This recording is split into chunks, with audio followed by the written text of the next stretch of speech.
On Saturday, August 14th, 1976, Frederick, fondly known as Freddie, went for a walk on the streets of Lagos and never returned. Frederick, who is the president and CEO of National International Trading Corporation, a company based in the United States, was in Nigeria to finalize a 5-year telecommunication plan worth millions of dollars between his company and the Nigerian government before his sudden disappearance. His disappearance was quickly noticed when he failed to call his wife at the usual time he did while on the business trip. He had a routine of calling her twice a week on Wednesdays and Saturdays. So when he didn't call on the 14th, which was the Saturday he went missing, she called the Federal Palace Hotel where he was staying, and she was told that the last they saw or heard from her husband was on the 14th, when he stepped out saying he was taking a short walk. By Monday, there was still no update on Freddie's whereabouts. His wife then requested that the hotel filed a missing person report. Now, this is happening during a very chaotic period in Nigeria, following a failed military coup which resulted in the assassination of Nigeria's head of state, General Murtala Mohammed. There was also an ongoing power tussle between different factions trying to gain control of the country. And Freddie also mentioned to his wife during their last conversation that he had witnessed a public execution by firing squad on the beach near his hotel. Wasn't the whole situation? This period also coincided with the infamous Israeli Entebbe rescue mission, also known as Operation Thunderbolt, and this just heightened anti-Semitism in most African countries like Nigeria. So this was just a very dangerous time for Freddie, who was Jewish, to go missing in Nigeria or even be in Nigeria. Devastated and desperate to find her husband, Ruth decided to seek help from the United States Embassy, only to be told that they couldn't help because Freddie wasn't an American citizen, as he only had permanent residency and never applied for citizenship.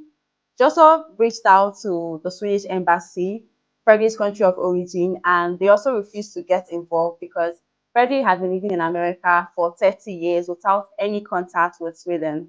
After hitting a dead end with bureaucratic channels, Ruth enlists Richard's help to find Freddie. Richard is a general partner at the law firm that represents National International Trading Corporation. Richard agrees to take on the task, knowing fully well that entering Nigeria at that time could mean signing his death sentence. And in preparation for worse, he even made arrangements for his untimely demise.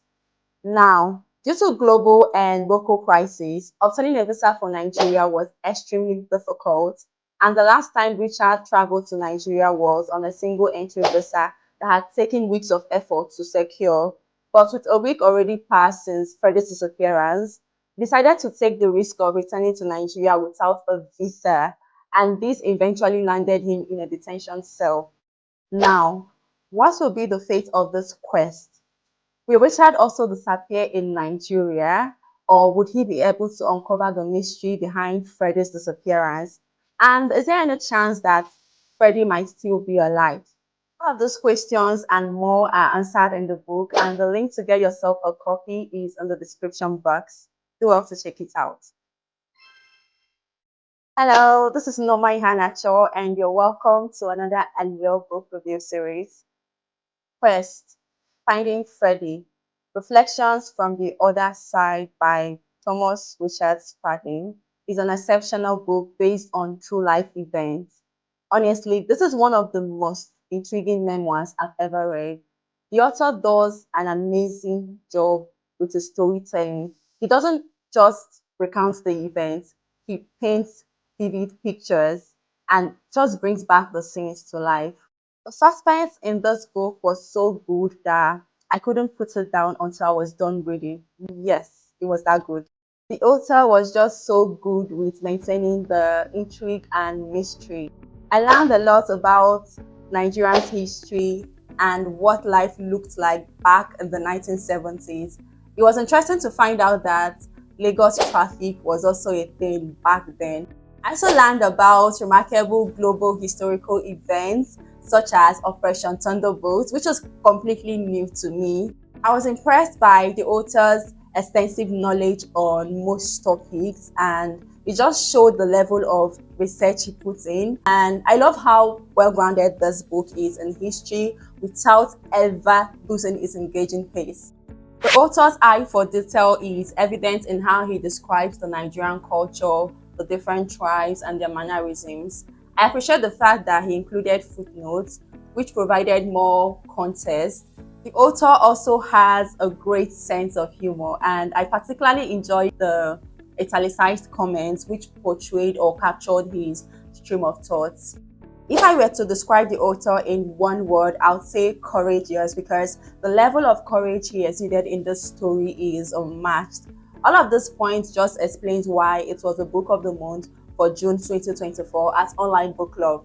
Overall, I will rate this book a 5 out of 5 stars, and I strongly believe this book deserves a movie adaptation.